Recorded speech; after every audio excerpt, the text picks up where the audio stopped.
how to evolve that, how to test into what's next with what you're developing on the product side, what you're developing on the content side, who you're working with next on influencers. AI is really solving that question for us in a lot of ways. 1, 2, 3, 4. Hello, everybody, and welcome to this episode of Impulse, the Influencer Marketing Podcast. I'm your host, Prateek Panda, VP of Marketing at Phyllo, the universal API for creator data. Joining us today is Rita Zahir, the Senior VP and Marketing and e-commerce at a range of different companies. She's currently working with a whole host of brands, including the jewelry brand Highlight Rituals, luxury retail brand David GALAN, and the marketing agency Let's Get Disruptive. Operating at the intersection of math and the magic of marketing, Rita has led several brands to success by using a data-driven approach. So today, as we talk to Rita, we're going to know a lot of different secrets to successful customer targeting and acquisition, especially using AI. But before we get into the conversation today, don't forget to hit the subscribe button on your preferred podcast platform. All right, Rita, thank you so much for joining us. My pleasure. Yeah, let's start right off. And here's a question that I ask almost all of my guests. I want you to give me your most controversial hot take on influencer marketing, something that maybe you believe in, may not be, popularly accepted. What do you think? Well, I feel like that there's a big opening for a lot more specific strategies, data-driven stuff, that combination of science and the creative piece. And I feel like I don't know if that's a hot take, but I always get a lot of pushback because people are like, oh no, it's this Wild West and it should be creative and free-flowing. And I think a piece of that is definitely true, but to unlock its full potential, this idea of being able to measure more efficiently, target and track and really incorporate more of direct response marketing, those later stages of marketing and understanding the full impact of influencer in that way will unlock so much growth in this channel if if people don't get scared by the idea of introducing that kind of those kinds of tools and more rigorous strategy. Got it. And, we've been talking about this topic with a lot of different brands and agencies as well. I am starting to see a sign where more people are keen to be more ROI driven. For a long time, influencer marketing was a channel that was more for branding and visibility. And now it's also starting to be about conversions and tracking and ROI. Now, I can see this making sense from the brand side. Are you seeing this trend happen on the influencer side as well? Yeah, I mean, so I've been lucky to be able to work in kind of all aspects of digital, including influencer, for a long time. And I think you see those evolutions happening.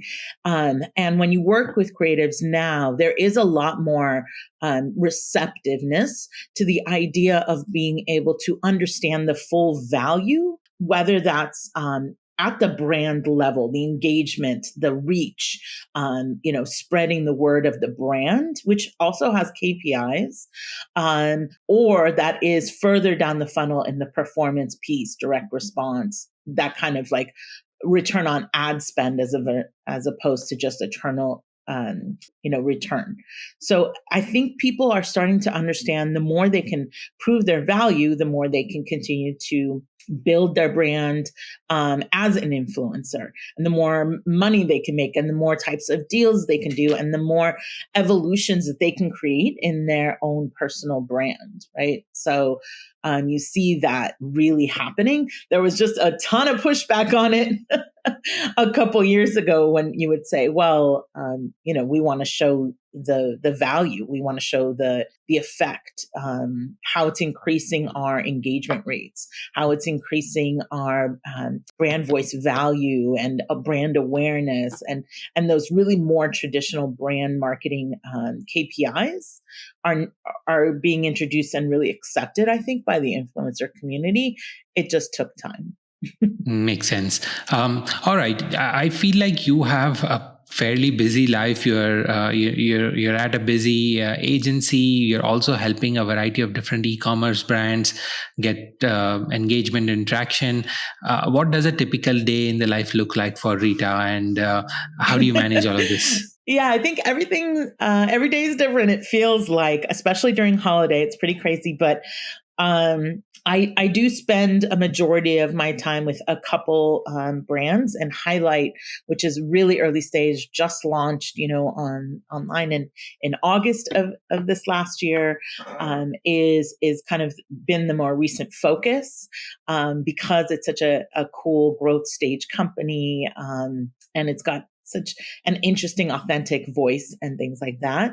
So it's just like every other marketing job where you're doing a ton of meetings and brainstormings, and then moving that down. What's next? Okay, all the action items that come out of that, and building strategy, and continuing to press a vision at the same time that you're doing, implementing things, right? So like they always say, building a plane and flying it at the same time. And that's what it feels like working at a startup.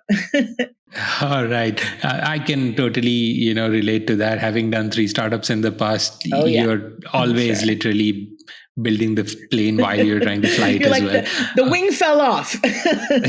What do we have on the plane to that can continue remotely flying? do something that a wing does. All right, awesome.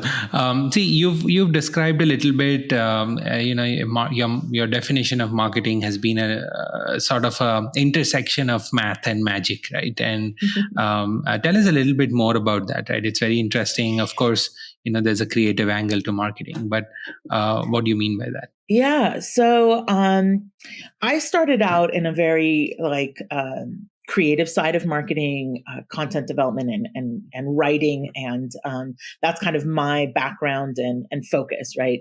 When I first started.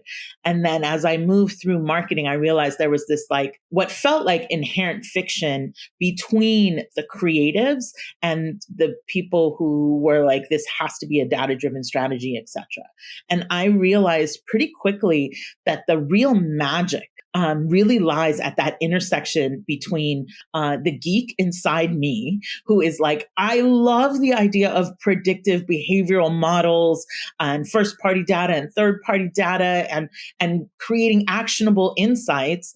And the person who is, writing poetry in your free time and really focused on who is that customer intuitively and connecting with them on a creative level. And when those things come together to create strategy, to build vision, that's the magic. That's the true magic. And I think a point of excellence that differentiates some brands when they can really have those two working together. Got it. Makes sense. And, let's bring this concept of AI to this, right? I can't see a single product website these days on the B2B side, at least, that doesn't use the word AI. So it's also starting to get frustrating to the point that, is it really AI or not, right? But let's talk about the use of AI in marketing, right? And especially in this intersection of math and magic. What do you think is the role of AI? So I'm a geek. I think I mentioned that. And you'll see me at tech conferences walking the expo floor, even, as a head of marketing, when usually you're not doing that. But I'm interested in that kind of evolution, particularly in digital marketing, where I think the only way to survive and keep up is to be really curious about the evolution of marketing in general. And to be honest, machine learning, AI, all of these things have been embedded in the best marketing tools for at least a decade. Google had iterative AI tools embedded in their platform forever. So I think that's one piece. Like what you were saying is sometimes people are overusing AI, and sometimes people didn't know that they were already using all these really cool machine learning and AI tools all these years. So I think there's that piece. For me in particular, where I see a really interesting aspect of AI is as improving the tools that we have to understand who the customer is, what makes them tick, build those models to say, not just these people are our customers, but these are our best customers. And this is why. This is where what they want from us intersects with who we are as a brand and why. And really getting to what is the most optimized experience in terms of, AI is delivering very personalized experiences now. But also by like incorporating constant learning, at a speed that we couldn't do it ourselves. So I love testing. I'm a huge a fan of let's build out a test and test this and test that. But there's a lot of times when you're moving so fast and you want to test so many different things that it's hard to pull out actionable insights to really understand the true results, right? And so I was using AI recently at a company, actually just started using them again, another partner that's doing this similar thing. One thing they were doing for us is that machine learning aspect, right? So just ingesting all of our performance data for the years we've been on Facebook and saying, as you start to create more video and partnerships with influencers and that kind of content, what is resonating, not just across the board, like in your Instagram, but with your actual target customers? And that's everything from things that are imperceivable to most people, like the color filter on the video, right? If it's a pink filter or a blue filter, I can't tell the difference,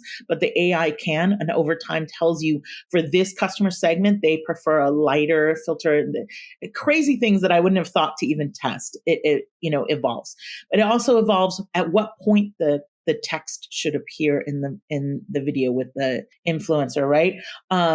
More of the language that they use, what's resonating with the customer that you're targeting, what benefits or values of your product are the things that you should focus on when you're talking about this customer or that customer. And then, how to evolve that, how to test into what's next with what you're developing on the product side, what you're developing on the content side, who you're working with next on influencers. AI is really solving that question for us in a lot of ways, a lot faster than we could have. What if you are a new direct-to-consumer e-commerce brand? You've never done this before. How do you use AI to your benefit? So one piece is some of the partners we used work with a ton of brands, right? So they can start with category information about how people perform in the jewelry category, right? If you only have a few. The other piece is that some partners we work with, there's one in particular that layers on third-party data to what you have. So it helps build out the amount and the volume of data that you have that makes over time your models more predictive. But I think just giving you kind of like a starting place, where to start with. And I particularly, this is really pertinent to me because right now I am working with two brands that are literally just launching their direct-to-consumer business. And so don't have the mass volume of customer data, but we're getting a lot of great templates of where to start. What kind of data is even usually useful, and where to collect and things like that, and how to build out testing and all of that stuff.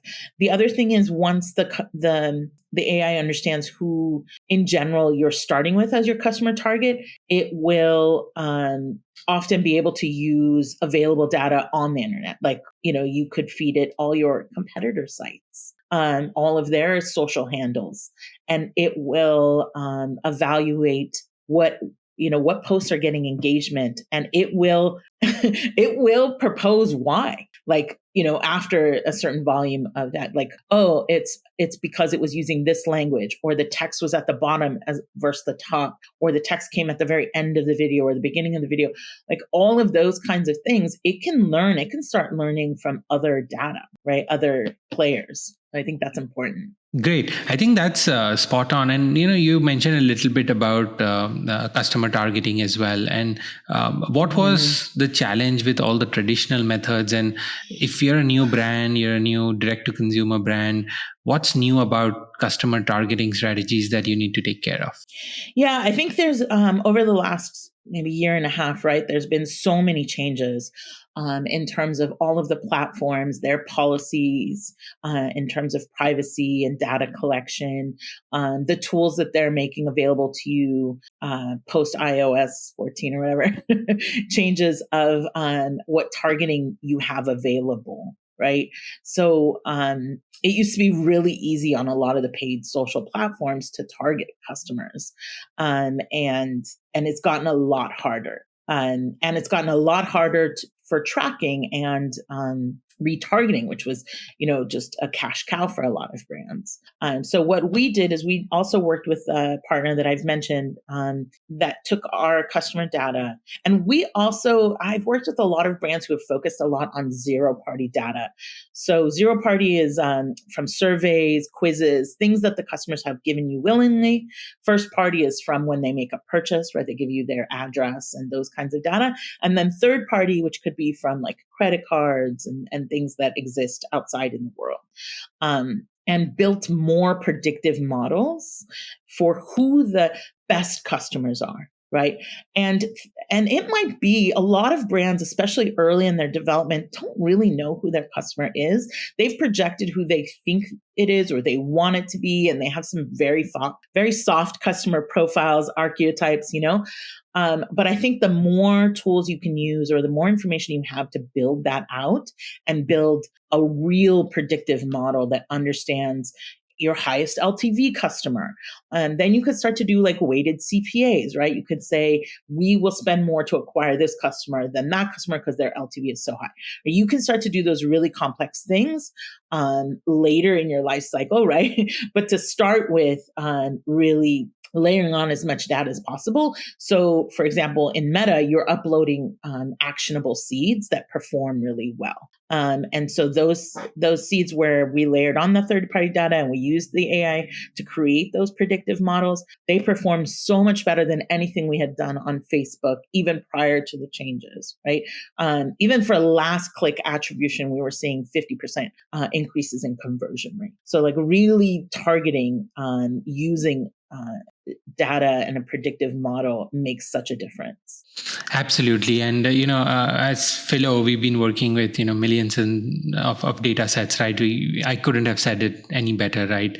Data is, the way you're going to make the best decisions. And I think in marketing, that has generally been the trend, especially with paid marketing, but needs to be the trend with everything else also. Data-driven approach will always get you to a better place. You talked a little bit about zero party data, right? I want to touch a little bit more on that. What's the magic with zero party data? And how do you make sure that you get the right kind of zero party data? Because you mentioned one example being surveys. How do you make sure you're talking to a good enough representative set of your audience that your zero party data is trustworthy? Yeah. And I think that's a test and learn for every brand because I think it's slightly different for every customer segment. I like zero party data that's collected in a value exchange way. So people feel like, they're not just giving you data for no reason. I've always thought that quizzes, which are entertaining and kind of provide that engagement piece, are a much better way than surveys. And for brands that I've worked with, I've always seen a much higher response rate to those kinds of things. And then the other piece of it is, okay, once you're starting to collect all this data, and a lot of brands are doing really cool quizzes now and collecting all this data, and then not integrating it to anything. Like it's somewhere. It's not connected. Like, oh, they're so young, they don't have a customer data platform yet, right? So, like we're too young to have a CDP. But you have an ESP, right? Your email service provider, Klaviyo, whoever you're using, usually has really robust customer profiles that you could build out and start to test against those, right? So what's meaningful in the differences between the customers. And so, again, we've run models based on the feedback we've gotten from the quizzes to understand, again, who is that highest LTV customer and what do their purchases as compared to what they're saying on the quiz, like those kinds of comparisons, or looking for those types of actionable insights. And then really talking with your partners to understand what things you should be collecting that maybe you're not thinking of. Like, we didn't understand how helpful a zip code is in really identifying and match rates, right? So we started asking for a zip code, and now all you really need is an email and a zip code, and you can really understand a lot more. Much higher match rates, right? So working with partners, I think is something, because let's say you're at a jewelry company. That's what you do. You sell jewelry, right? You understand that business, that customer segment, that thing. But the vendors that you're working with, making them partners because they're working with 400 or 500 other e-commerce brands. Like, that's their bread and butter, is understanding the evolution there. So that's actually the advice I always give to people is to, one, try and find vendors who are also in a high growth stage. If you're in a high growth stage, sort of match that, because they're going to be more curious. They're going to be more eager to work with you and solve problems, right? Because they're still in that development phase and growth phase of their organization. So really building those relationships is a differentiating factor that I think is key to success. And when you're smaller and you're scrappy and you need favors and you need support and resources, I think that really makes a difference. We talked a little bit about the ever-changing landscape and regulations, or privacy rules and so on, not just with device manufacturers, but also social platforms. And with that, marketing strategies also have continued to evolve. I've seen that over the past decade of me running, paid social ads, the cost of acquisition has only continued to go up. With that, your strategies also have to change a little bit, and how much you budget out for each of these channels, right? Now, how can marketers continue to stay on top of this and effectively still target and acquire the right kind of customers? Yeah, I think I was touching a little bit on this earlier in terms of leaning less on the platforms. The social platforms that are becoming a lot more difficult to use in that sense, and leaning more on partners and vendors' tools that help you build those kinds of models to build targets, to build really efficient and evolving targets.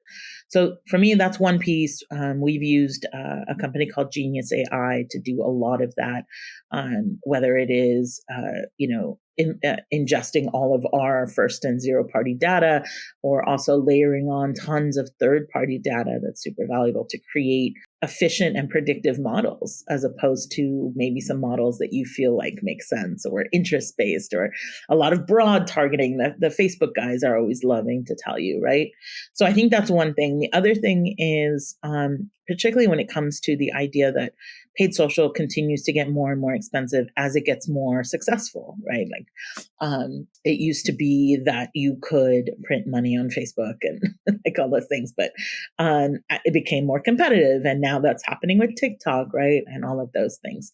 So as it becomes more effective and successful, more people, right? So the idea of continuously researching, experimenting, and testing into new channels is paramount in my mind. Continuously, like, looking for the more I understand about my customer, the more I can try and test into new channels, right? Whether that's on the social side, seeing where they're moving towards, or even if it's in new types of display, offline channels, direct mail, whatever it is. Really looking again for partners that are able to leverage that data on their side. So not just a targeting of lookalike customers or something like that, but being able to build more efficient targeting models You see a lot of this evolution happening in Google Display and Criteo and all of these guys that are incorporating a lot more like data modeling as well, third-party data into their targeting tools. All right, that makes sense. You mentioned a little bit about, there was a time when you could print money on Facebook. Now it's TikTok. In your experience, is there a way to get a fairly accurate prediction of what's going to be the next TikTok, right? Because as marketers, you want to be early onto a platform where you can make money at a better, ROI, of course. And till that platform becomes so crowded that then it becomes more competitive, right? Is there a way to, sort of sense these patterns? I'm not great at that. I just do this like mass targeting. I will try any new app myself on a personal level, and working with a bunch of brands really gives you the ability to do that. That's one thing. The other thing is, like I was mentioning before, it really is more focused on your customer. I've seen brands who are like, we want our customer to be the TikTok customer, but their customer is not the TikTok customer. So really understanding the evolution of your customer and their interests and where they are, I think is one thing. And then the other thing is, there are some areas where some context, like having worked right in the field for so long, does a little bit guide you to knowing maybe what's more likely to work. So I've said for like this last year, I'm super bullish on YouTube Shorts, because I've worked with Google for decades and I've seen them understand the needs of the marketer and evolve to meet that really quickly and be aggressive in that space. So if I'm going to guess on someone who has the resources and the ability to become a good advertising platform or tool, I'm going to guess Google. So that's why I'm going to be a little bit more bullish there than I would be with any other platform that was coming up and trying to take on TikTok. But I've been wrong, right? We have all been wrong. I really thought Clubhouse was it. Like there was a couple of apps, Discord and all these guys. I really thought. I used to think Snapchat could never be a thing, right? And yet it was, right? We are all wrong some point or the other, and I think that's why one of the things that you mentioned, right, which is try out everything. First of all, of course, know where your customer is. That's the first step, but try out the different platforms, because you might have some preconceived notions about it which may or may not be true, right? And the only way to validate that is use some small experiments, make sure that, okay, everybody's saying TikTok is great. And we did that also, right? Like everybody was like, okay, TikTok's great. And we started seeing some of our customers on TikTok as well. But it just made us realize that, okay, let's run a few experiments and see if it's going to work.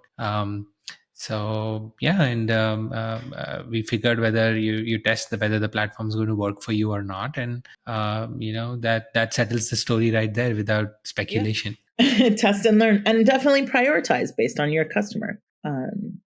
What they're saying. And for you, if you were to take an influencer out for lunch, who would that person be and why? Hey, Rita. Yeah.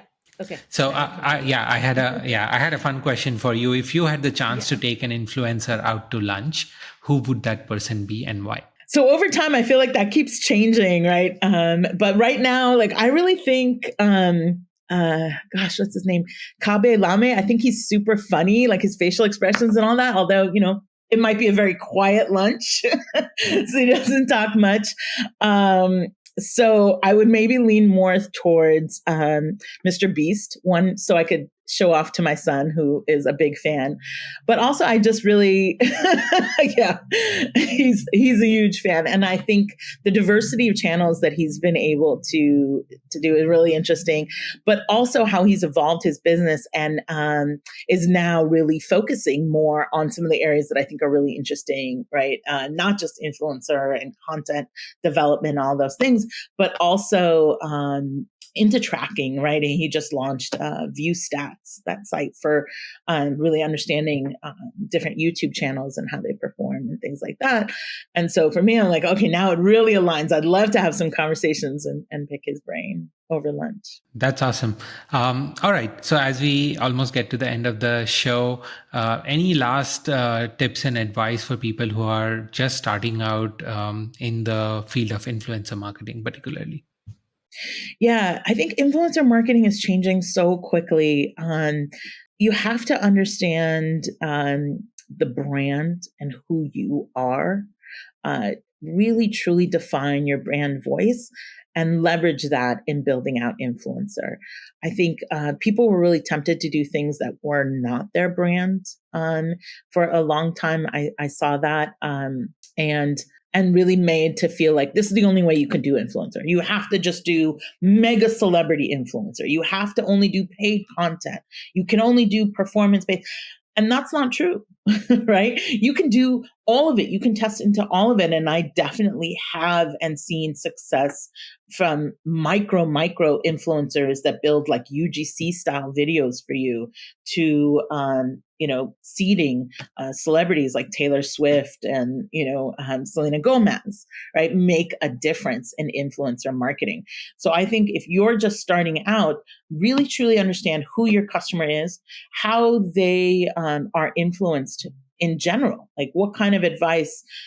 I mean, if you're selling cosmetics, is very different from aftermarket car parts, right? So who are you getting advice from? Who do you think is influencing your customers? That's one thing. And then who is going to make an authentic piece of content that supports your brand voice. I've also seen a lot of brands get into trouble with trying to fit into content that isn't who they are authentically. Yeah, I think authenticity is the key to making good progress on the influencer marketing side. You have to be authentic enough to build trust with the influencer's audience as well. And the key for the influencer also is to work with brands that seem more authentic to what their audience is looking for, right? And I think that's spot on. And Rita, thank you so much for spending time with us. And there's a lot of nuggets of great information out there. Thanks a lot again. And we'd hopefully be excited to have you back on the show again. Oh, great. Thanks so much. Thank you, Rita. Impulse, the influencer marketing podcast, is brought to you by Phyllo. Phyllo is the easiest way to get access to authenticated creator data from hundreds of different platforms. To know more about Phyllo, visit getphyllo.com. That's getphyllo.com. Also, make sure to search for Influencer Marketing Podcast in Apple Podcasts, Spotify, Google Podcasts, or any of your favorite podcast listening platforms. And don't forget to click subscribe so you don't miss out on any future episodes. On behalf of the team here at Phyllo, thank you so much for listening.